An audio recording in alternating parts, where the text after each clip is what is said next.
कब होती है? जब संत हमारे नगर में आ जाएं तो समझ लो भगवान की नजर आपके ऊपर है। तो संत अयोध्या से वृंदावन की तरफ जा रहे थे तो एक संत का आगमन हुआ। तो पंडित जी ने उन संत को देखा तो उनके चरणों में गिर गए। संत ने कहा, अरे ब्राह्मण देवता, क्या बात है, आप इतने दुखी दिखाई दे रहे हो? पंडित जी ने कहा, संत भगवान, आज मैं आपसे जो कुछ मांग रहा हूं आप मुझे मना नहीं करना।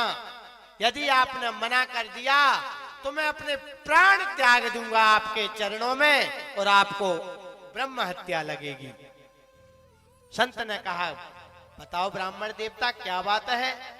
ब्राह्मण देवता ने कहा कि मेरे यहाँ संतान नहीं है और संतान ना होने से मेरे घर पर तुलसी हरी भरी नहीं हो रही, गाय बछड़ा नहीं दे रही, मेरे पितृ मुझसे पिंडदान नहीं ले रहे। तो मैं आपके चरणों में प्रणाम करता हूं, आप मुझे संतान दीजिए। यदि आपने संतान नहीं दी तो मैं अपने प्राण त्याग दूंगा।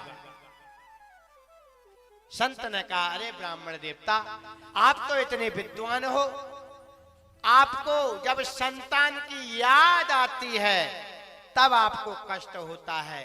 कहीं यदि संतान आपकी कुपुत्र निकल आई तो सारे जीवन दुख रहेगा। पंडित जी ने कहा, ज्ञान मत दो, संतान चाहिए संतान दो, नहीं तो मैं मेरे प्राण आपके चरणों में त्याग रहा हूं, आपको ब्रह्म हत्या लगेगी। संत कैसे होते हैं? संत दयालु होते हैं।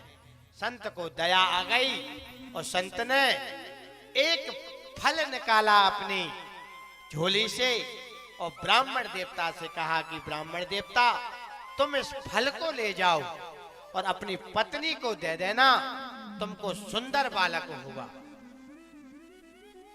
पंडित जी महाराज दौड़ते दौड़ते आनंद में अपने निवास पर आए और अपनी पत्नी से कहा कि देवी,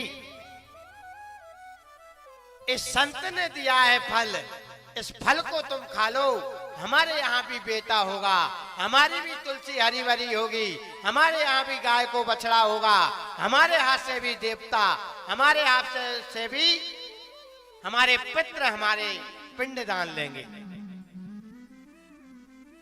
फल धुंधली देवी को देकर के पंडित जी तो पूजन पाठ करने चले गए। अब धुंधली देवी विचार कर रही है